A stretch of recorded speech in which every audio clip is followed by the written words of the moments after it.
Belief is complicated, and our current models of political theory don't always accurately represent people's political beliefs. That's because belief isn't one-dimensional. Heck, it's not even two-dimensional.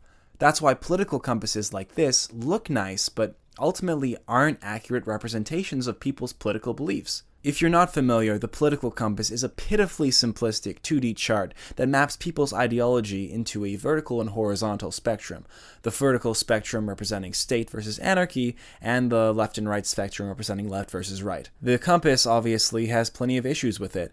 It was created by somebody with their own ideological biases, and it conflates the economic right and left with the cultural right and left. Mapping every single political ideology onto a 2D spectrum is a fruitless task and does nothing but divide us arbitrarily.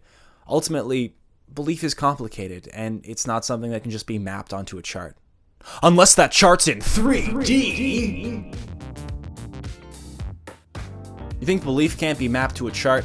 Fuck you. This is it. This is the chart to end all charts. No political philosophy can escape it, and I just invented it in the last 5 minutes, so I'm really sure about it. In the 3D model of the political compass, we've taken the economic left and right and the cultural left and right and made them different axes. This is because people can be economically left, but culturally right, and vice versa. In this new model, for example, we could put, say, the communists on the economic left, and the cultural left, and the totalitarian spectrum. We could put the Nazis on the totalitarian right and the economic right. We could put anarcho-communists on the anarchist spectrum, the cultural left and the economic left. And we could put anarcho-capitalists on the economic right, the cultural left because they believe that everybody should have access to the free market, and, of course, the anarchist spectrum. Now we have a much fuller view as to who's who on the spectrum. Now thanks to this divide, we can successfully map the anarcho-fascist onto the political spectrum. This also solves National Bolshevikism. Now finally, we have a perfect spectrum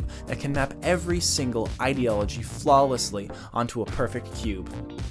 Well, I mean, I guess it could be a little more accurate. The fourth dimension. The four-dimensional political chart uses time as the fourth dimension. You see, politics change over time, and the three-dimensional political chart just doesn't allow people to understand Putting people on a static chart implies that they've stayed in that position for their entire lives, but that's not how politics work. Beliefs change over time. This also lets us plot the human history of politics over time. For example, 1,000 years ago when we had monarchy and everyone was either a king or a serf, things were a lot more totalitarian, right? Going back even further, anarcho-primitivism, which advocates for no technology and a return to nature, would be mainstream 1,000,000 years ago because we were all apes without technology. And, yeah, that's probably as complicated as it needs to be. The fifth dimension. The five-dimensional political compass takes into account string theory. You see, a very popular interpretation of string theory is the many worlds interpretation. This theory states that multiple possible realities are splitting off of the tangent reality of our own. For example, in a tangent reality where Nazi Germany won World War II, the centrists of their reality would be the totalitarian rights of our reality. Finally, not only have we covered all the political ideologies that exist in our reality, we've also covered all the political ideologies that exist in tangent realities. The sixth dimension.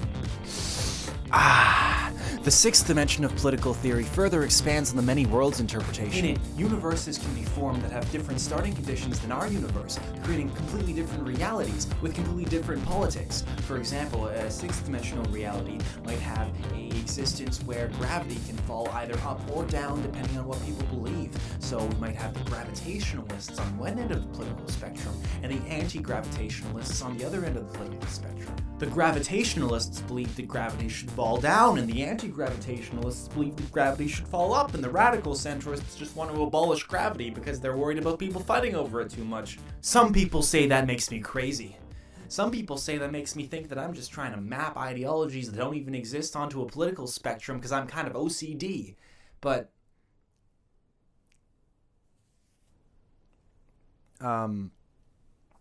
I guess it's possible that I've been trying to put very complicated beliefs onto a very simple diagram and expect that to be completely accurate, when in reality I'm just causing divisions between people by arbitrarily putting them on a graph that I myself designed, and I have my own biases that make that graph kind of not objective.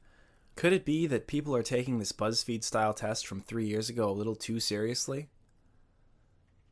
Nah, we just need a 7th dimension. The 7th dimension. Here, the upper dimensional beings wage wars of conquest against each other, their very thoughts molding our reality, their political ideologies creating our very being. The 8th dimension. 8 values is a political test that looks at 8 different values instead of just the 2 that the political compass looks at. It has a lot of the same problems as the political compass in the sense that it's created by people with biases and it kind of arbitrarily divides people, but if you're looking to arbitrarily divide yourself, then it's probably better than the political compass just for the sake of accuracy. Oh, it looks like we went through so many dimensions that we actually looped back into sanity. Weird.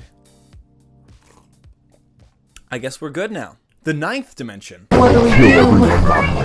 What do we do? What do we do? What do we do? What do we do?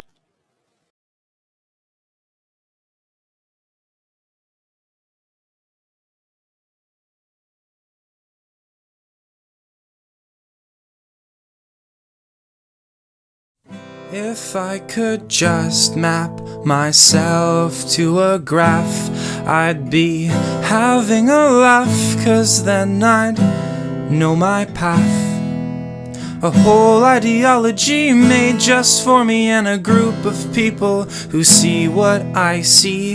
It'd be nice to have a tribe, but I'm just trying to stay alive. Belief isn't 1D, it's not even 2D. Belief is not 3D, do you know what I mean? Belief isn't 1D, it's not even 2D. Belief isn't 3D, I'm not on your team. You see the world in 2D, I'm in too deep.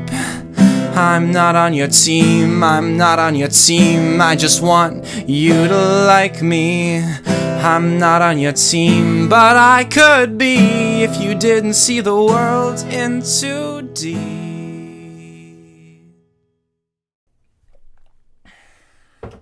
This was a bad video to make right after getting a bunch of political compass subscribers who probably like the test and identify with it. If you're one of those people,